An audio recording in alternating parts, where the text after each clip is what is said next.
omusajja asalira waka ate titwamanya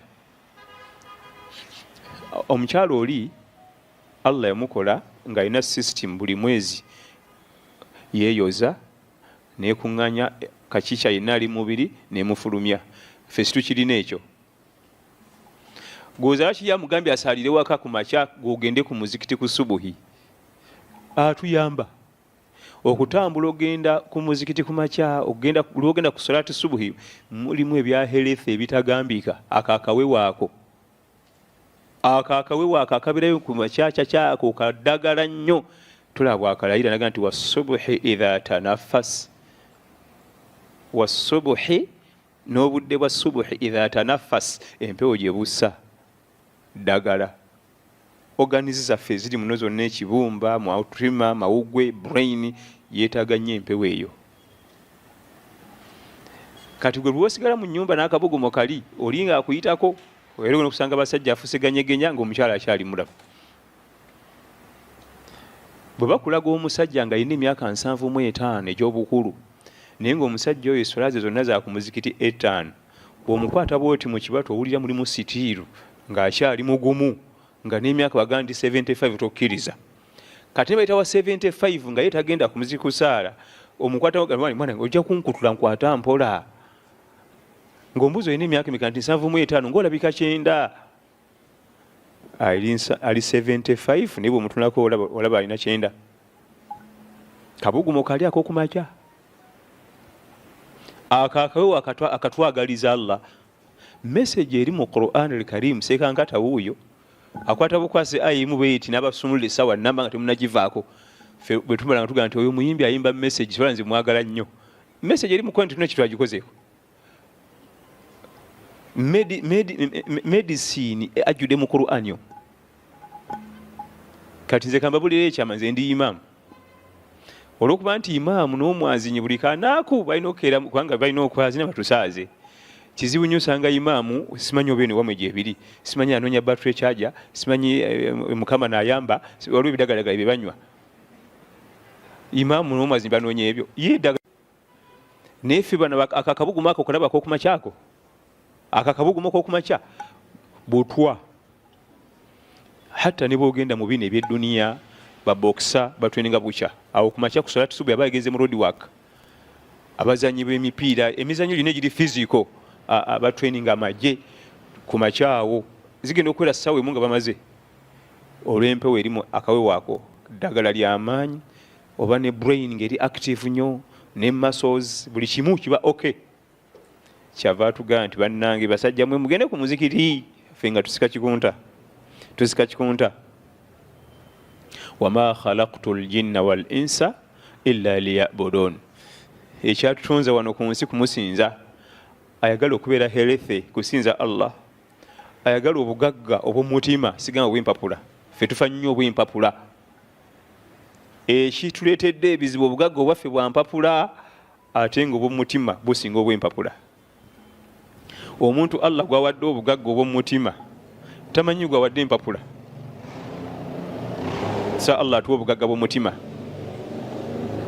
oluvannyuma atuwe n'obw'empapula obugagga obw'omutima aba ne landize bibiri naye ng'omutima mutebenkevu ate obugagga obw'empapula aba ne biliyoni 2 eza randi nga pakusi tatebenkedde tamanyi bwebonasulawo oba agenda kunziba oba kakati tukoze tutya security temala kakati nobibuuza kino kikyaliwo obugagga obw'omutima randi 2 agwa naye bakanalanama ne bakonkona olugye balikuba ne balukulamu talina buzibu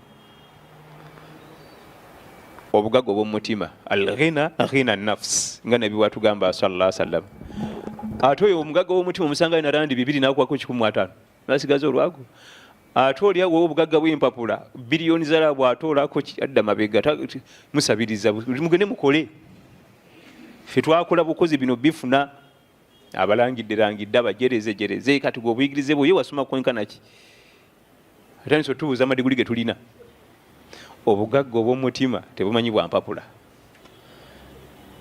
yokomye okutereza ibada za Allah ofuna ekitiibwa ky'okuba nti olina obugagga bw'omutima kaakati obugagga bw'omutima bwe bujja ne bwegattako obw'empapula ate ibada ewomera gwe nedda ne mukati anti ziri empapula tezikutawaanya. Obugagga obw'omutima bwe bujja ne bwegattako n'empapula gwojabagira. Twabadde Valville ne tugera ku kigambo rizq. Ekigambo rizqi ffe twakifundiza mu ssente, ate ng'ekigambo riziki si ssente zokka, kigambo kigazi. Ffe olw'okuba twakifundiza mu ssente zokka kyova olaba kitumenya. Bwe mba sinnazifuna alaba nga Allah gw'atayagala, n'abeeraawo nga yeekunise ali awo ali mu nnaku kubanga tannamuwa ssente, kyokka nga abeera bw'atyo biliyoni ya mulamba mu birala.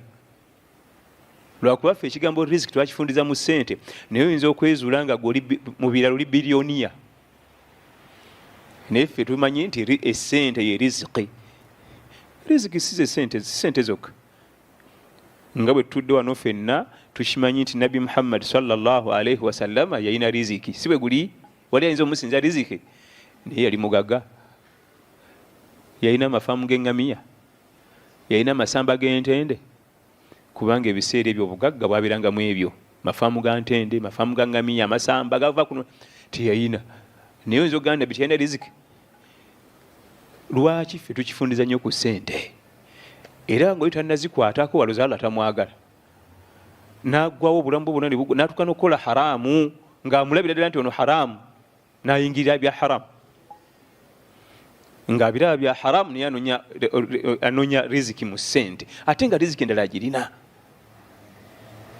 Nga riziki endala twakwata ssente ku kigambo riziki ne tugiwa 80%, ate nga ssente ku kigambo riziki erinako 20%. Rizq ku ssente erinako 20%, ebisigadde 80% si ssente birala, ate nga ebirala tubirina. Kambawo ekifaananyi kimu, omuntu okubanga emmere gye bateekawo yonna yonna ogirya nga tolina kigambo kyonna era ne weebaka bulungi ekiro, ate ani akusinza riziki?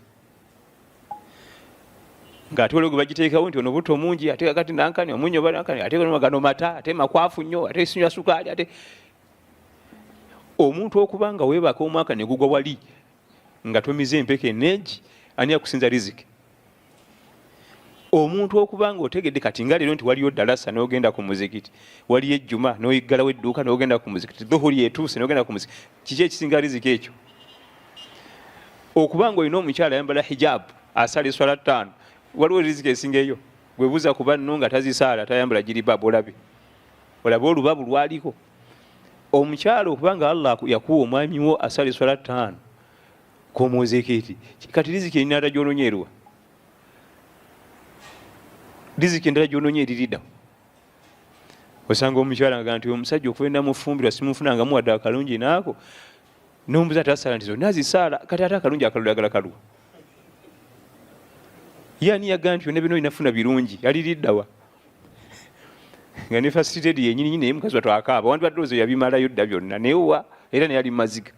Fasitedi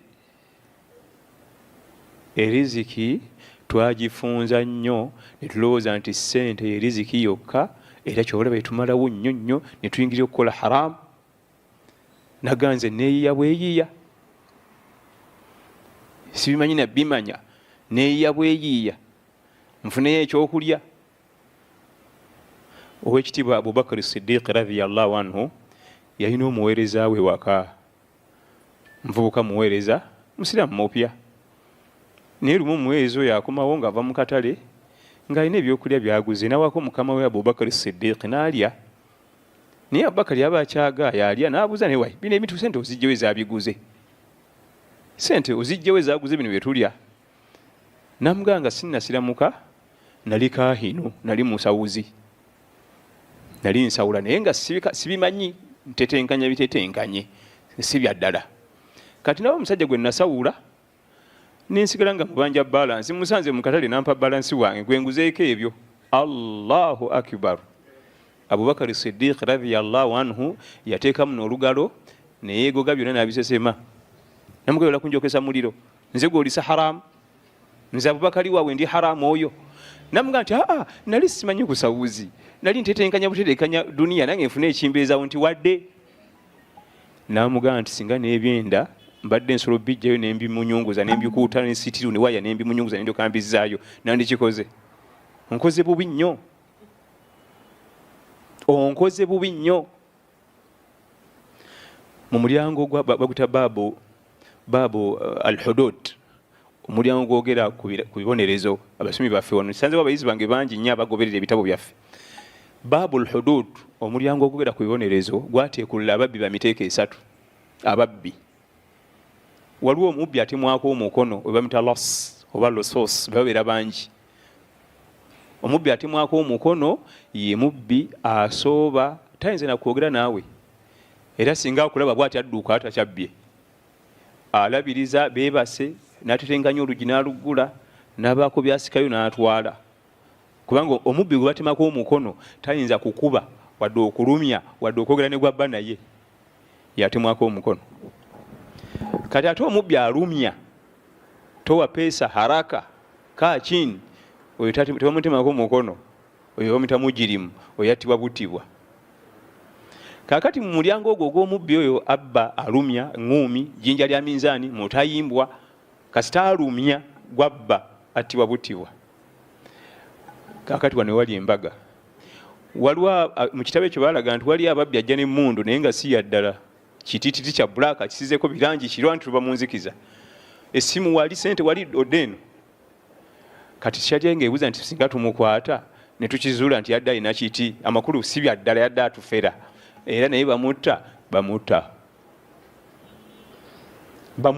Ku lwaki? Mu kaseera yadde atubbira teyatugaye nti emmundu si yaddala kino kiti, okujjako nga yagambye abantu bannange essimu wali ne sente naye eno si mmundu kino kiti, wabula munyanguyize sente muziteeke wali n'essimu ne laptop mwe mudde eno. Naye nga ani ayinza okukola ekyo? Kubanga niwe embeera nze bwe tolyanzibye diri yonna beeyiise gwatukenyiro ng'e nti ekyo kiti si muntu. Mu mateeka ga shariya bwe tumukwatako wadde ekyabadde ekitibuuti nga yakisigala nji ya bbulaaka ne bakibajja mu fomati ya mundu nga yadde atukangakanga bukanzikanzi era attibwa, kubanga teyatuwulidde reality wali. Teyatuwulidde reality, ffe twabadde tulaba birala nga naye alina kirala. Ebyo byonna kiki? Kulowooza nti riziki ze sente ki zokka, ate nga tulina riziki endala etagambika. Tulina riziki endala etagambika. Yeyawukana Allah tabaraka wa taala natugaziiza ekigambo riziki, omulimu ogwatuleeta wano okusinza Allah tabaraka wa taala. Situajja kunoonya mane gye tuba tufunye entonotono etuyambako okusinza Allah. Riziki gye tuba tufunye entonotono etuyambako kuteeka amateeka ge mu nkola. Naye ffe twatuuka wano obudde bwonna bwaggwawo kantwako sente, ate twalowooza nti bw'ozifuna ng'emirembe ogifunye. Genda obuze ku bazirina batono nnyo balina sente nga balina emirembe baluwa giririra. Twalowooza nti emirembe giri mu kufuna kiki? Era abasalafu abatusooka abalongofu batuga nti innamal ibada hiya saada, era eibada gy'emirembe. Anaatereza ibada za Allah yagenda okufuna emirembe. N'azimba ennyumba nnene nnyo anoonya mirembe. Yali bagisangamu n'agula emmotoka ey'omutawaana latest 2021 anoonya miki? Emirembe giri mu ibada. Njagala omukazi nga mweru muzungu alabika bulungi malidaadi, Allah n'amumuwa amusangamu emirembe. Allahu akbar. Ne balyoka batunka n'oyo osanga bavuka batudde bakuba matatu banoonya mirembe bambi. Obwongo obagambye nti tunakuba amatatu gano tujja kufuna emiki ne luddo ne nankani ne chase. Wali emirembe eyo? Emirembe giri mu kutereeza amateeka ga Allah tabaraka wa taala. Emirembe giri mu kutereeza amateeka gani? Ga Allah tabaraka wa taala. Omupiira soka, njogera ku soka, gye bakoma okutereeza amateeka mu kisaawe rifali n'agakwata bulungi yegukoma okunyuma, abagusamba bagunyumirwa n'abalabi, naye ne balaba gajjamu bwe bati amateeka abaddan toyinza kubeera abaguzannya benyi tebafuna mirembe ngumi. Era kyobola rifali teeka kuteeka red card yellow, red card offside, free kick, penalty, corner, atereeza amateeka emirembe girabike mu kisaawe. gy'onookomya okutereeza amateeka ga Allah mu bulamu bwo ojja kufuna emirembe mu nsi muno. Gy'onookoma okutereeza amateeka ga Allah mu bulamu bwo gwe nga gwe kennyini teri agenda gakutereereza mulala, gy'okoma okugongera okugatereeza ojja kukomba ku mirembe giri mu duniya. Kati ate mu mulembe gwammwe ffe tukaddiye, mwe ku mulembe gwammwe bayongeddemu n'ezikamera lifa libamuyita sooka ojja olabye wano waliwo byatalabye bulungi batereeza amateeka emirembe gyabike mu kisaawe. Juzi omwana yangaye nti gwali guseeko eddakiika nga 5 bamugamba nti waliwo andi bwe yabaddeyo emabega sooka ojja ogirabe ddayo esooka ogaba penalty eri eyayise. Kutereeza amateeka nti waliwo yakutteko katono nnyo ku mupiira naye tewamulabye. Bongeddemu n'ezikamera, ffe twakulira balifa libabanga 3 omu wakati 2 bbali, naye kati bayongerako babala 4 kati bayongeddemu ne kamera. Kutereeza amateeka, obulamu bw'edduniya bwoma kutereeza amateeka ga Allah. Oli omusajja yayiya omupiira nassaako amateeka, balifa li gye bakoma okugatereeza omuzannyi awoomerwa n'abalabi ne bawoomerwa omupiira. Naffe Allah yatukolera ensi eno yassaako amateeka gy'onookoma okugatereeza ogenda kunyumirwa obulamu. Ffe tulowooza tujja kukolako bye twagala. Mu kisaawe omugezi okuli mu by'oyagala olabe red card banza n'okukubaaningawo nti tutaddayo kusamba mupiira oyo mwaka munamba mubaninze. Olina tutambulira ku mateeka g'abali abayiye omupiira, tulina kutambulira ku mateeka g'oyo nannyini nsi eno. Taha ma anzalna alayka alqur'ana litashqa, saakusaako Qur'ani kubonaabona nansi. Ayagala obutabonabona nansi eno Qur'an al-Karim. Buli owulira nga toyagala kubonaabona nansi eno weekwate ku Qur'an al-Karim, ze ibada za Allah. Waman arada an dhikri fa inna lahu ma'ishatan dhanka. Allah natuwaka timetable katono mu 24 hours, subuhi, dhuhur, asiri, magribi ne isha. Timetable katono tekaweza na 1 hour mu lunaku. Mu 24 hours tekajjako 1 hour ku bulamu bwo. Nako ne katulema. Nako ne katulema ku 24 hours ezikola olunaku.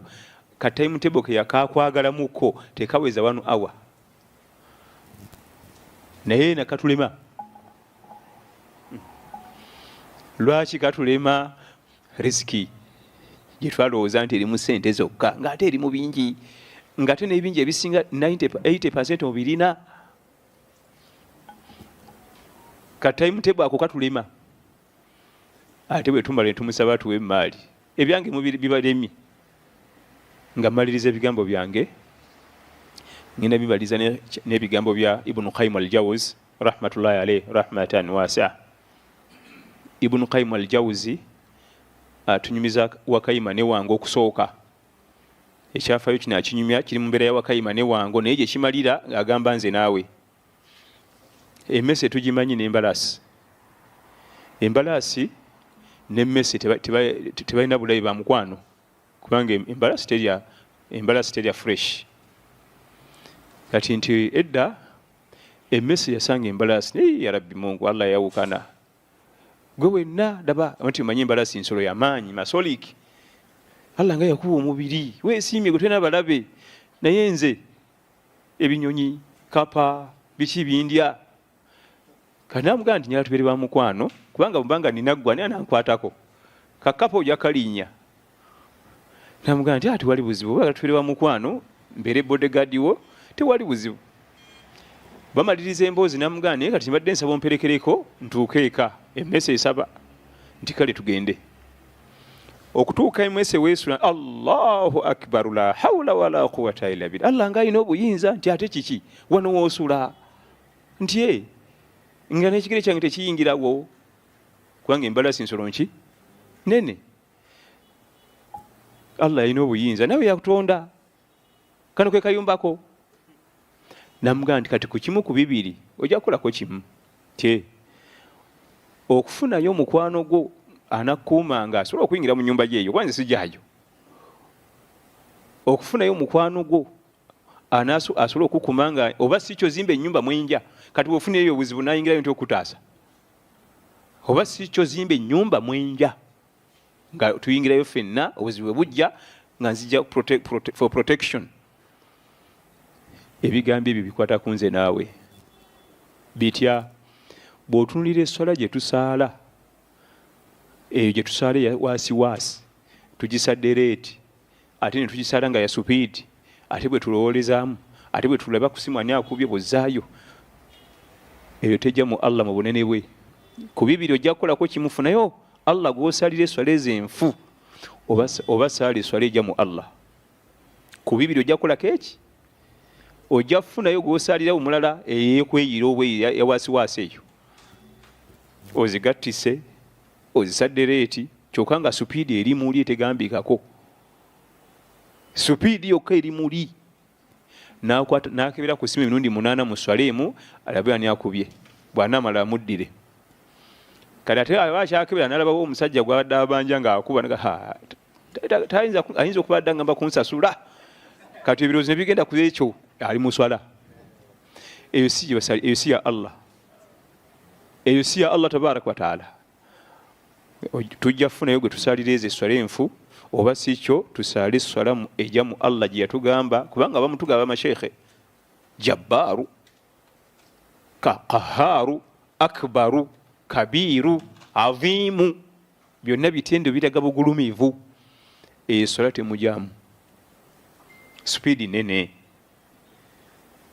era Ibn Qayyim al-Jawzi n'atugamba gye tukoma okugatta esswala nga tulina bisonyiisa dhuhuri n'ogigatta kwasiri tolina kisonyiisa kya shariya magribi n'ogigatta neisha tolina kisonyiisa nga ne Allah abitugattira ebiki ebizibu waliwo omunnajja mu maaso go nga Allah abimugattidde gattidaati abaana babagobye lanti odi ataddeko kufuru omukyala bagenda mulongoosa bebi atuuse banga nsooka enteekayo deposit miliyoni 1 naye nga bwemutunira gwe basumye miliyoni n'eniigi nazayambadde weebuuza onagenda kuzijjawo omusajja bwatyo ng'abimugattidde ati buli woogattanga essala nga tolina kisonyiisa ekya shariya lindira nawe agenda bigattira mu maaso awo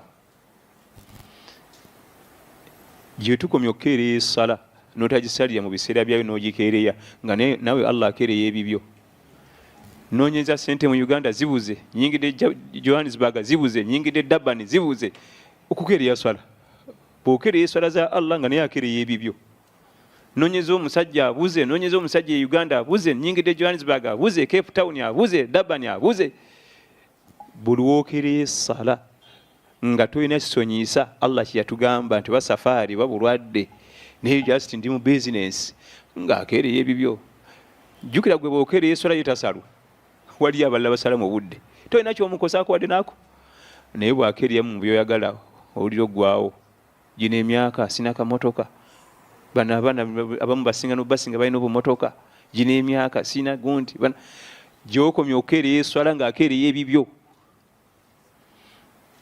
gy'okomya okukeereya esswala manya weeretera ebizibu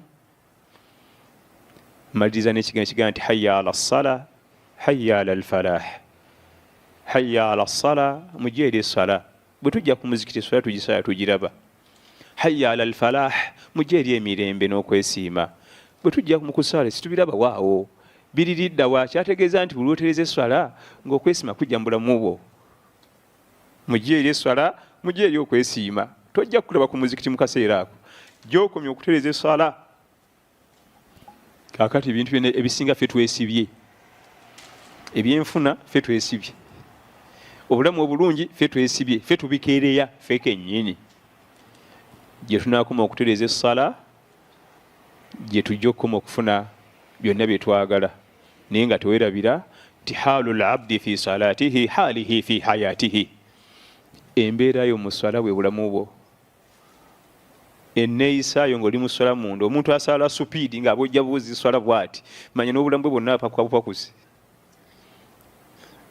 ng'omanya n'obulamu bwe bwonna kipaku naye oba agenza eri munne waka kipaku kupakusi talina kyanza tereza n'eki naye bw'osanga omuntu asala nga mukakkamu mpola toyinza kumusala ng'asala mukakkamu awo ate wali omusayi ng'apakuka embeera yo mu swala munda bwebeera obulamu bwo okupakuka kwonoona ebigambo byange ebyo nsooka bisibirira na mutima gwange ate bwe mmala ne mbisibirira baganda bange batabani bange